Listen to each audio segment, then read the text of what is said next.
Hello, everyone. We'll get started in about 2 minutes.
Hello, everyone. My name is Andrew Hughes, and I am the president of Designing Digitally.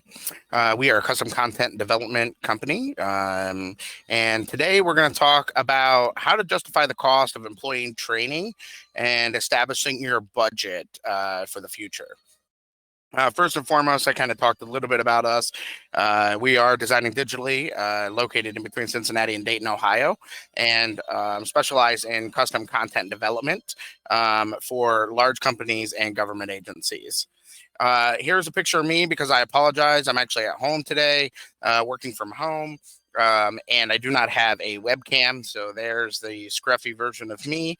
And if you would like, you can take a quick picture with your phone, and it'll actually send over to LinkedIn, and we can connect that way. So I'll give it just a second and let you guys grab that, and then we will move on and start to knock out some of this. And in the meantime, I will have some poll questions and some Q&A at the end. So bear with me as I get through quite a few of these slides. Today, what we're going to talk about is why you need training, justifying your training costs, establishing a training budget, tips for managing your budget, and then some training examples and budgetary constraints and creativity that can be done. I first want to start with an opening thought. If you had two different surgeons and you were getting an operation, one was trained, the other one is not, which one would you select? However, if there were no upfront costs for the untrained surgeon, would that change your mind? In my guess, probably not. Yet many business owners don't recognize the importance of training and development of their own employees internally and how important that is to the health and the success of any business. Employee training is a systematic method of learning and development and the purpose of enhancing the efficiency of the organization or agency in which you're working for. So the first thing I want to know from all of you is, first poll is, have you ever been put into a new role without formal training? So we'll give you guys just 10 seconds to choose a yes or no. Have you ever been put in a new role without any formal training? Any in your lifetime? Has that ever taken place? And so give you guys just a second. And it looks like for the majority of you, yes, it has. Fantastic. And I tell you that because I don't say fantastic in any rude or sarcastic way, but because we've all been thrown to the fire. And it is something that I've seen across the board from many organizations, both big, small, in many different industries. One of the things we found from the U.S. Department of Labor is that 30% of firms do not offer some type of employee training at all for employees. So there's many companies that aren't even offering that professional development or training. So why do you need this? Obviously, some of this is pretty obvious, but these are things that you need to make sure that you focus on when looking at doing in your budgets. Skill development and performance. The proper processes for your specific business needs need to be trained. Even though you can go buy some off the shelf courses on leadership or safety, it doesn't necessarily fit into your exact processes. So make sure that you are focused around skill development and job performance. Another one that is big is confidence and morale. So you want to make sure that you have that. Compliance of laws and regulations. Make sure that you're compliant in all the rules and regulations and that you're not just doing a dump of information to people, that you're actually doing a necessary what I need when I need it type of laws and regulations compliance training, or something that is extremely engaging.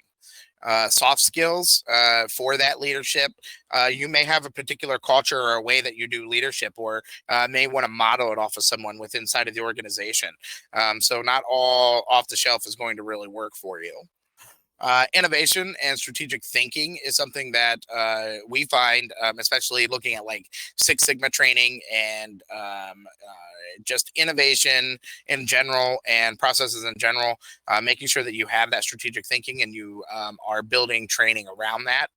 And how to keep both the customer and the employee retained should be something that should be trained on. Along with operational efficiency, benchmarking what's working, what's not working, and then figuring out what can be trained on top of that. So, what do employees actually want? Well, one of the things that we found is after our research from PwC, 50%, I'm sorry, of onboarded employees stated that the opportunities for career progression was important when deciding which company they were choosing to work with, which I thought was quite fascinating.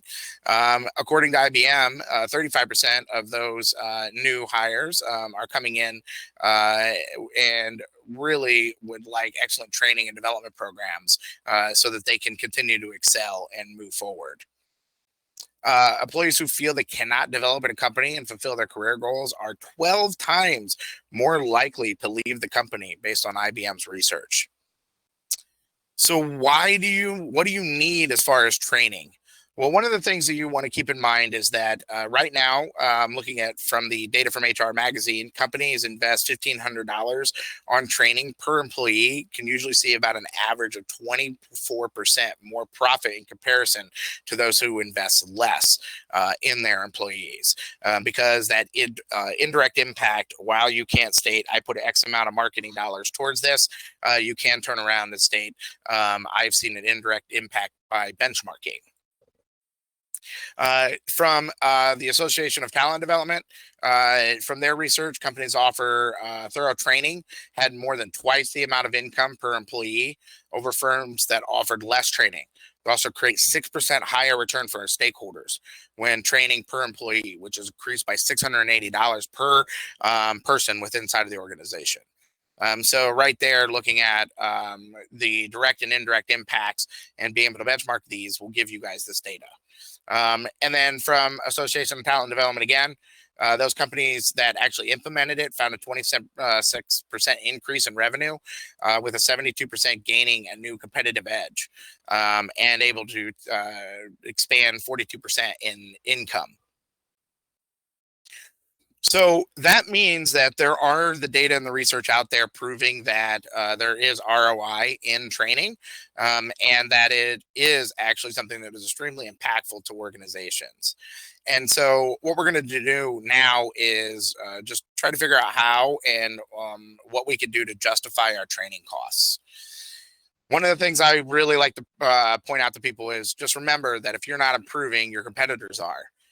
Before the meeting, decision makers build your pitch for your new training concepts. Make sure that you have everything aligned and ready to go, and you prepare and justify costs before you walk in to show anyone above you, so that you are thorough in what you're doing and not just being reactive. Because much of this much of this industry is reactive to situations or pain points that are happening within inside of the organization, and less strategic than they need to be.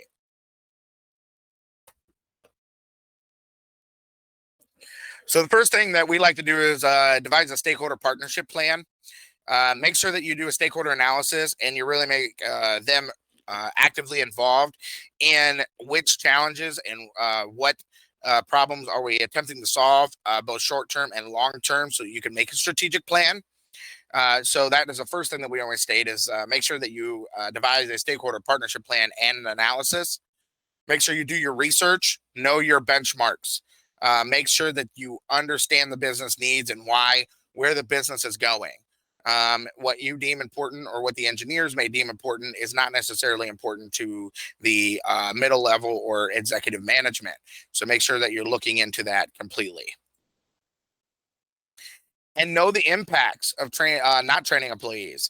So look and start to divulge into maybe some of the HR complaints or safety violations or particular issues with contractors, and figure out if we don't train, what will be the cost incurred with that.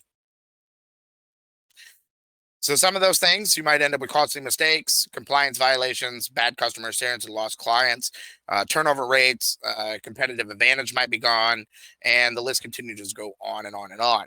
And those things happen due to the fact that our staff isn't consistently evolving.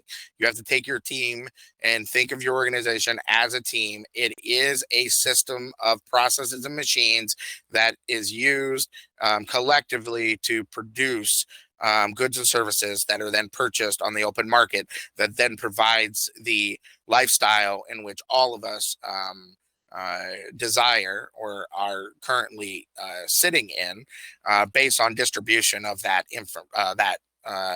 material back. So we have to keep that in mind, is even though we're trying to train these individuals on this, we still, when a basic fundamental comes back to what is the business impact. Simply put, company with employees who don't continue to learn become obsolete very, very quickly, and you may end up having to change models or reorganizing or even retraining. So let's look at scalability and the past. Let's say that last year's budget we can take into something that you've had last year. Can we look at something where it could be traded, or we could use a cloud-based platform? Are we using standalone authoring tools? Could we use a subscription or renewal maintenance?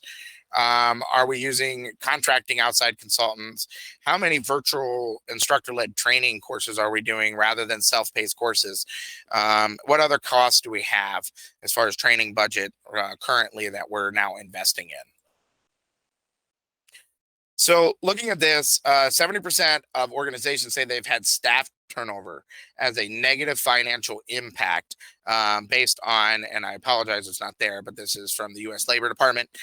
So understand that knowing the cost of what it costs you to hire a new employee, which is usually $3,000 to $5,000, just to get them to the first interview. And so right then and there, you should get a sense of what does it cost to start onboarding, and what does it cost to bring somebody in new compared to retraining. The next thing we like to do is conduct a skills gap analysis, really have a firm understanding of exactly what gaps these learners or these people in those positions do and do not have, so that we can really focus on a custom training plan, much like if they were an athlete, around the tools and the pieces that they need to make sure that they can be as productive and impactful within inside of the processes and the systems that are put in place for the business. And so the first thing that we do is look at those skills gaps, figure out who's and where. One of them that I can give you a great example is we found that working with NASA, that they would take engineers and make them over years from experience.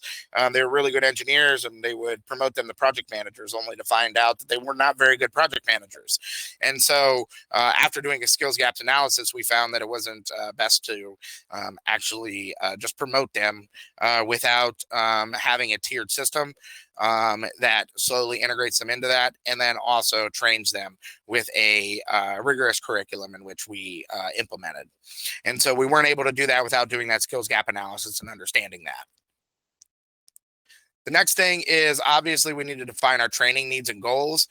Most of the time, what I find is many companies start here rather than starting at your stakeholder, learner, skills gap, needs, and risk assessments. And if you start there, you're going to get a better defined understanding of the business need and what exactly you need to do. Then you come into defining your needs and goals.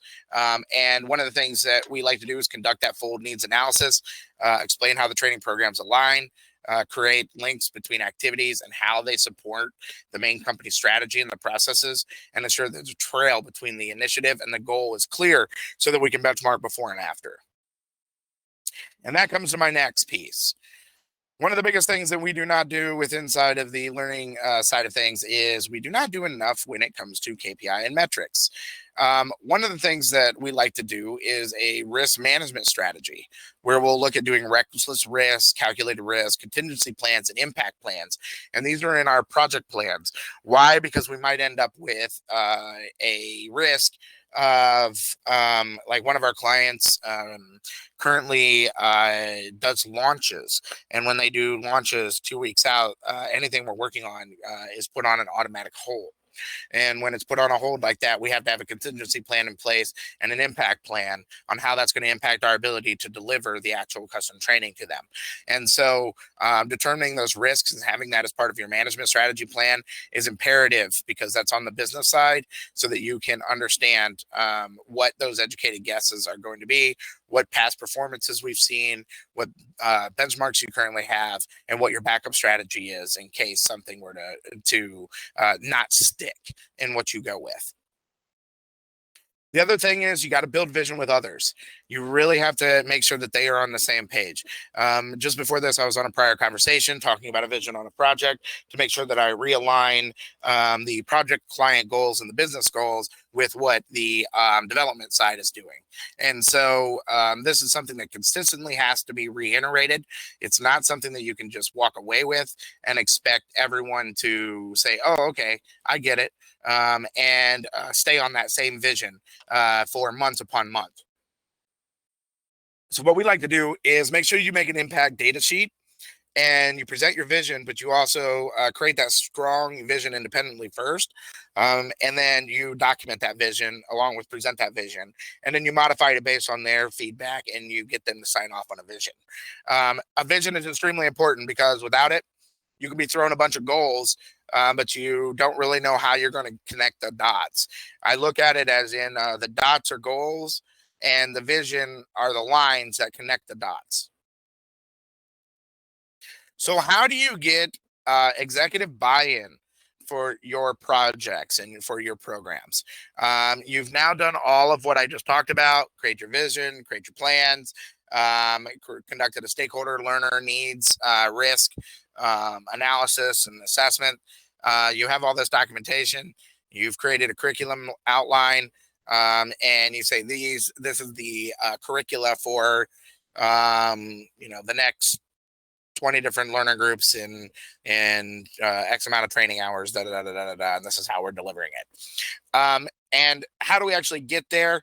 Well, before we actually do that, I want to know, have you guys ever had a situation where you've ever had to postpone or cancel a training event due to the lack of buy-in or support, internally or externally? Do do do do do do do do do do vote. Give you guys just a second. And I know I'm moving pretty quickly. The only reason why is we have a lot of slides to get through, and we are recording the session, so we'll be sending this over to you guys for review. Okay. The next biggest thing is make sure you know your audience. I know a lot of people have talked about this, but here's the thing that I really you have to understand. You have to understand the motivational factors behind your audience. It's great that you know their age, their demographic, their interests, but what gets them moving within inside of their department and inside of their job role? What stimulates them to continue to move forward? And you have to look at it that way than to just know who they are. You must be able to deliver KPIs and benchmarks. You must be able to say, look, I met with the safety department. These are as many violations as we had last year. We deployed this training to this many people. And a year later, we're looking at this, and that control group had X amount of safety violations, which totals that our training, indirect training, or our direct training has impacted it by X amount. So it's a little bit of math, but it needs to be done. And then we need to make sure that we have why statements. And what do I mean by this is instead of starting with what your training is, starting with why you're doing this. Why is a sentence that clearly expresses a unique contribution to the impact, and the impact reflects the difference you want to make in the company. So the reason why to train employees in a risk-free way through an online simulation so that we can reduce workplace accidents. So that way we're actually using why we're doing it rather than this is what we want to do. So making sure that you're really talking about the business side of things. And then obviously making a business case. What is your current training status? What are some of the shortcomings that you found? What are the advantages of what we are proposing? What's the cost of us getting there? What's the savings that could accrue? And what other existing benchmarks or anticipated KPIs could we have from this effort? So we want to make sure that we really understand the business impact and the factors. Then you actually divide, after you've gotten feedback from them, the stakeholder partnership plan, and we look at the future. What does the staff need to know? What do we need them to know? How do we get them there? And can we do it ourselves, or do we need assistance? The one thing that I hear a lot from companies is, oh, well, we already have X person in place. And while that's great, I always tell people, do you remember dating back when you were a teenager or in your 20s and your girlfriends or buddies said, oh man, what are you doing there? And you were just head over heels and you were like offended by him or her telling you that? It's because they had an outside point of view. They could see it that this is not going to end well for you, but you are in the trenches. You are fighting the good fight. It is hard to see that from an outside point of view sometimes. So it is good every once in a while to allocate some funding to be able to get some new twists and new takes. What will end up happening is you'll actually end up more educated and understanding of how other people do things and what type of flavors they can bring to what you're implementing. One of the things I like to do is show the value. If it's not in charts and it's not hard data and you can't prove it to me, don't tell me about it. And the reason why is I am the type of person as a business owner and someone that has a MBA. I am all about data, and I have to see the data myself, and I have to see the raw and the chart data so that I really have a firm understanding of what is actually happening and what other variable factors may be playing. Let me go move on here. Establishing your training budget. So let's talk a little bit about how do we establish our training budget. But before we do you think right now that your company provides the right percentage of funds for learning and development budgets? And again, this is completely anonymous, so we won't know who you are. Do you feel that your company provides funds appropriate for learning and development budgets?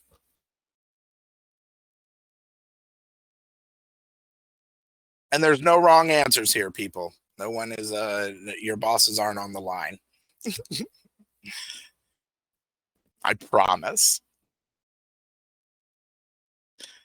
So, from here, I want to talk more about really divulging into the budget side of things because this can be a little tricky.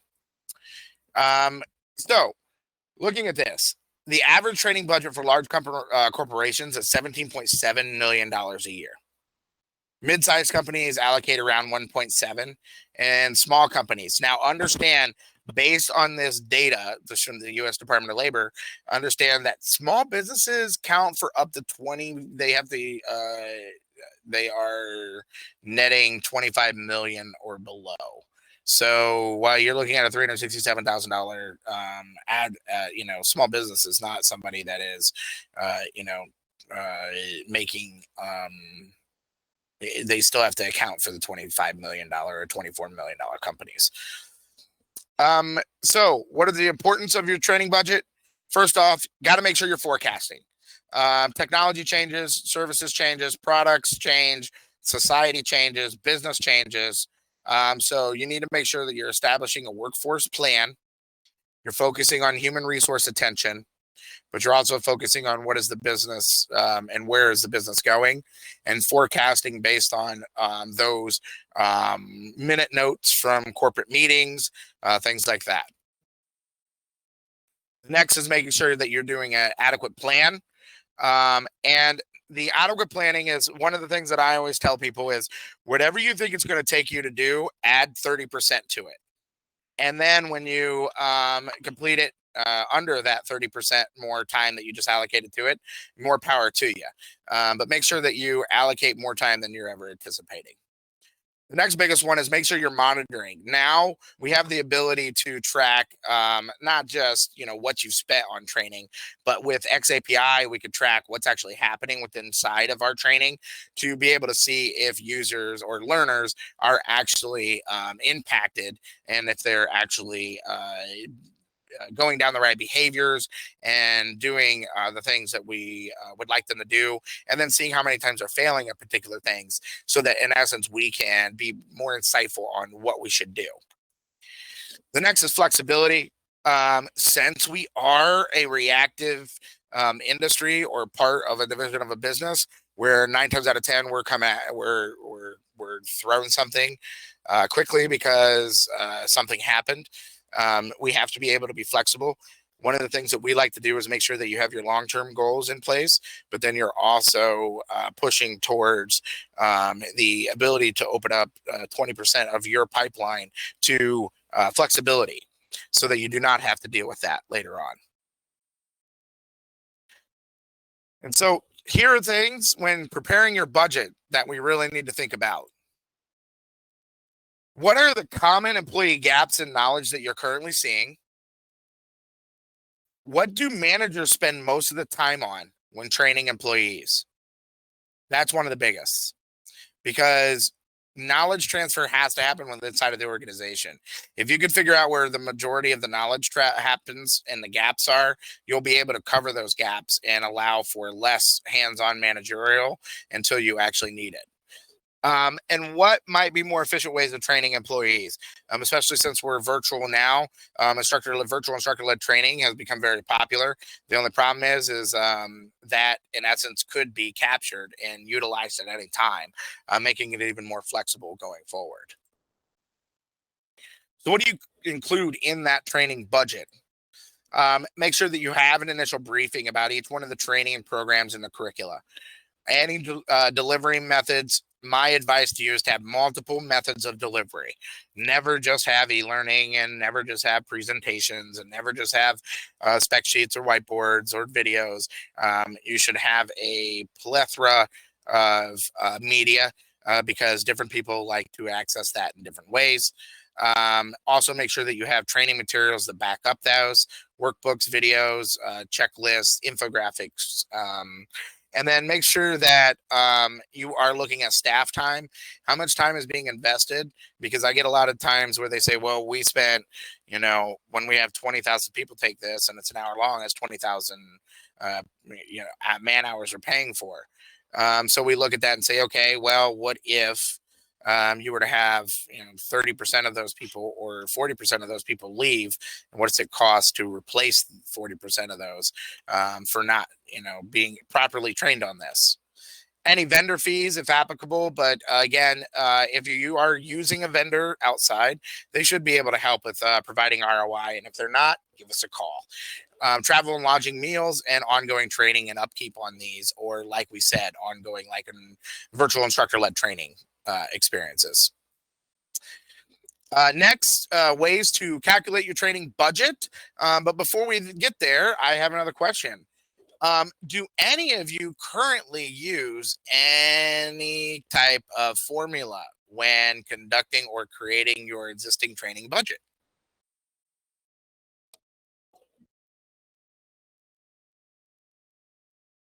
There's no wrong answer here. Do do do do do do do do do do do do do do. All right. So now what we're going to do is talk a lot about formulas and ways to do these budget pieces. Just so you know, from Statistica from 2018, we were able to provide or get this data that 2 to 5% of salary expenses on average are direct towards training budgets by companies that have been effective. So you want to look at salary and expenses on average, 2 to 5% should go into training. So here's how we do this. You want to look at a total yearly salary budget times either 2 to 5% will give you your total training budget. As mentioned, some companies try to use between 1 and 5% or 2 to 5% in the salary budget delivering employee training. This total year salary budget calculation takes the total salary budget for the entire year and actually divides it by and gives you 5% of that is what you can use to represent the size or industry of your organization and how much you should allocate for that. So that gives you kind of a sense of what we do and how we can help figure that out so that you, in essence, can look at what is the allocation for that division, how much are they spending in employees overall, and give them their calculation. So you also need to look at predetermined training needs, estimated cost, and how to calculate those. Whatever method of calculation you may choose, it's important to remain flexible, anticipate shifts and challenges to your training budget. And to do that, we're going to talk a little bit about training tips for managing that budget. As with any budget, your training budget needs to be carefully managed if there's a way to stay on track. There are some ways to do that. And the first thing that we're going to do is structure and optimize and figure out how we can reduce costs. The first thing you could do internally to reduce costs for your training budget is to use knowledge repositories. Believe it or not, one of the cheapest and most effective ways is to actually use something like Snagit. I'll pull it out here. Here's Snagit for everybody that was looking at it. There it is. And it is a great tool for making informal knowledge videos and information. Then you can use things like YouTube and other different software apps to make your own knowledge repositories to transfer knowledge, weekly and monthly events, cross-training employees, mentorship programs, and then also instructor-led training by internal employees. Externally, using vendors such as us, innovative learning conferences will give you some insight on what you can do to help, associations or train groups. And then evaluate. One of the things we like to do is evaluate your external client And your external client may be your customer or somebody in a different division, and really evaluate their spend and how much impact you could make on them, and how much that could increase their ability to utilize tools such as engineers or marketing or advertising, and what they could do to increase their budgets if they were to train those individuals. There are other ways. One of the things we found is from the International Data Corporation that American organizations saved up to 70% when replacing traditional classroom training with online training.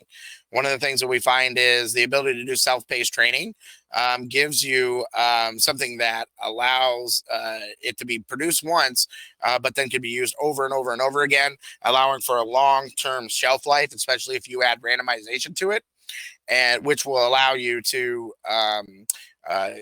eliminate the ability or the need for manpower or woman power each and every time we do a presentation. So how do we calculate the exact ROI? As with any budget, your training budget needs to be carefully managed, like I stated. Let's picture that we have a fictional manufacturing plant where employees take an item, then pass the item to an inspector. The tally of the number of the errors each week, and to determine that each error costs $50 for them to correct. And this is just something we can wrap our heads around. So there's a manufacturing plant, and every time there's a error, it's passed to the inspector, and it costs $50. If the plant averages 50 errors per week at $50 per error, that's $2,500 a week, and which totals $130,000 per year in errors that they're spending in error remediation right there off the bat. What could we do with 50% of that investment in training, or something even less, to stop that from happening? We're saving them $70,000, $60,000 at least. So they create and deliver a mobile learning app for $30,000. After everyone completes the training and has continuing access to the app, the error rate drops to an average of 10 per week. So instead of 25 errors that they were getting, they're now getting 10 per week. This means they're only spending $500 a week, which equates to $26,000 annually on an error remediation. That's an annual savings of $104,000 for you fixing that one error remediation. By us just saying, at least it's costing us $50 every time we have this error. So how do we actually do this? In some situations, it's possible to calculate the exact percentage of their ROI. The formula to calculate that is savings minus investment divided by the investment equals what your return on your investment is. So whatever your assumed savings minus what your investment is divided by the total investment you're putting in now is your ROI. For the fictional scenario, $104,000 is what we were going to save them. It's going to cost us $30,000 for us to be able to develop that out, divided by the $30,000, which in essence gives us 2.446 or 247% ROI right then and there for that one project. So again, being able to understand how that ROI works and understand that it is math, and instead of just looking at the expense of what it costs divided by how many people, so you know how many it costs per seat, you need to figure out how we can actually look at this and figure out what the cost per impact is. So in this case, the manufacturing plant may receive even larger returns if they continue to use that app in the future with minimal invest in the updates, because again, once we have it implemented and they're utilizing it and tools, we can come back and refine it, but we're not building it from scratch. We're not spending all the time doing the analysis and solving that particular challenge. We might be evolving that challenge. So there are some clients that have actually used and reduced costs and solved business challenges. The first one is financial. What you're seeing here on my screen, if I can quickly make it full screen, is the Equipment Lease Financing Association had us develop out what's called Be the Boss. And this is actually the compliance assessment for you to be able to run your own office and ensure that you are compliant and making customers happy and dealing with every aspect of each steps in the business. And if you're able to complete this randomized scenario-based experience and stay compliant throughout the entire experience, you actually then are certified through ELFA. And they were able to get their ROI at 100% within the first 60 days of launch. So that gives you kind of a sense of, for an investment in such a complex piece, how you can get that back so quickly. In education, we've done quite a bit of these, but to give you an idea, this is 3D stress on the body. And what we actually did is we developed out this 3D training simulation on how stress impacts your body. And this was actually used as a onboarding tool when you first come to college. And what we did is we used a Kirkpatrick model to determine on customer satisfaction or learner satisfaction and stakeholder satisfaction. And what we found is this has had a 85% satisfaction rate for both stakeholders and for learners. And then also on the consumer side, we have developed out training simulations. And it's funny that example scenario that we were talking about is a simplified version of this. This is for Procter & Gamble. This is a 3D scenario-based experience where you're virtually doing the QPHA quality assurance processes within inside of the warehouses and doing some of the investigation to determine on exactly what you should be doing and how those processes are utilized in what you do at Procter & Gamble when doing the inspection process.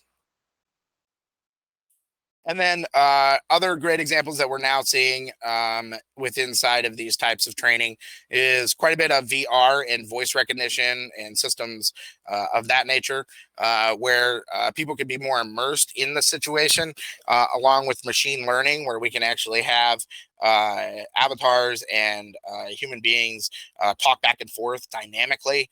And so instead of having it pre-scripted or triggered by a particular action, you're actually able to virtually interact with these utilizing virtual voice systems and AI technology. And so what you're seeing here is part of that VR warehouse simulation inspection, followed by our ability to interact with the artificial intelligent non-playing character. There they are. And then also the quick service restaurants. Chucker and Chucker Hallies has been one of our clients. And what we actually have done with them is developed out a series of simulated serious games that allow them to be provided orders in a particular amount of time. They must complete the orders. However, this is not linear, so anything and everything can be pulled out of here and interacted with at any given time. And it's actually tracking the processes and ensuring that they're getting the particular orders in, correctly.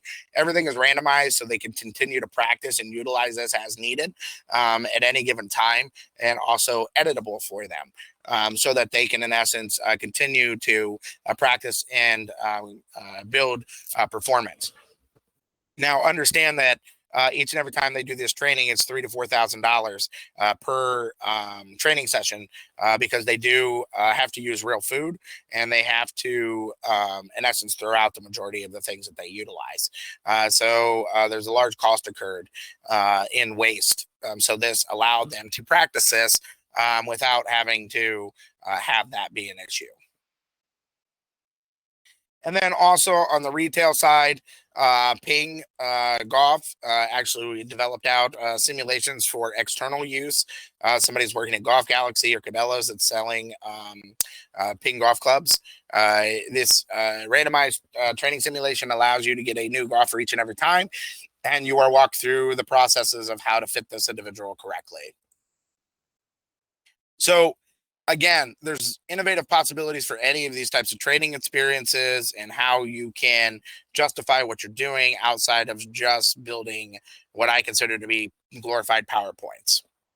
One of the things we found is large companies, and this is from the Guide to Research, large companies were found to deliver 32% of their training online, 15% through virtual classrooms, and 4% on mobile devices. And this was in 2018, 2019. This is vastly increased. I can't wait to see this year's outcomes. Virtual reality has become a big hit, as I was talking about before, and what you're seeing here. Another one is 360 video that allows them to actually immerse themselves in the experience.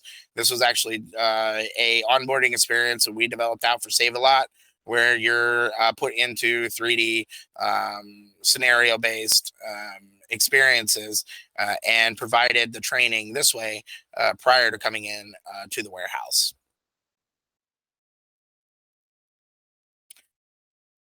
And one of the other things that we're finding is with machine learning and voice recognition, this has become very popular. I talked about it before, but we're now building out machine learning and both chat and voice systems that go into learning experiences so that we can have a more immersive learning experience.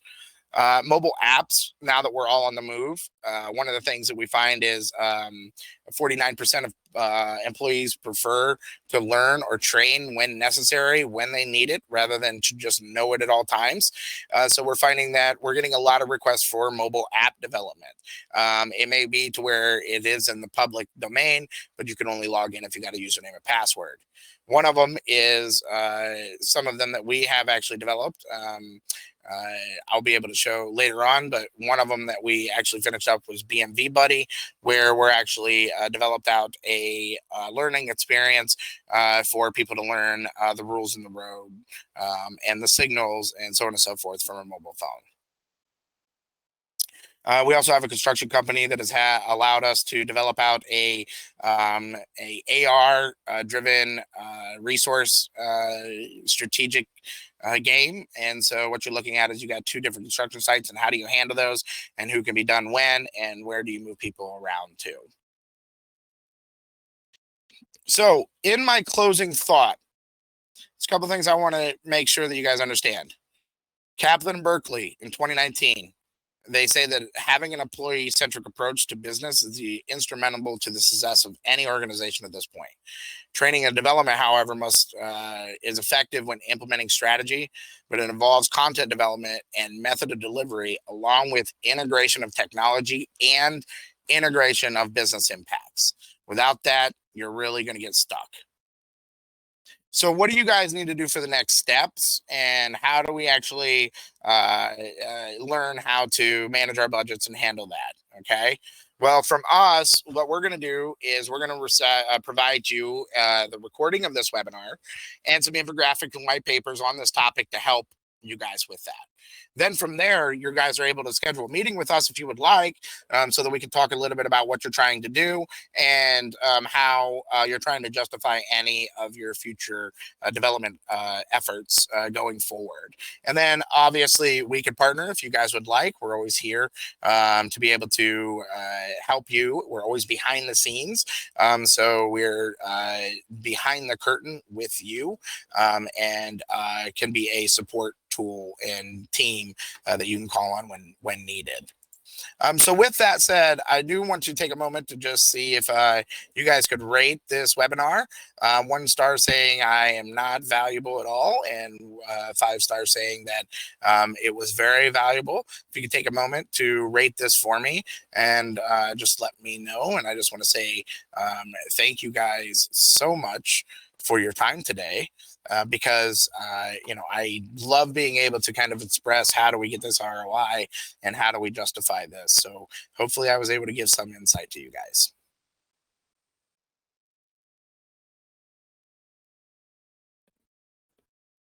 And at the same time, if you guys have any questions, I'm going to open it up to the Q&A now and just say thank you guys so very much for your time.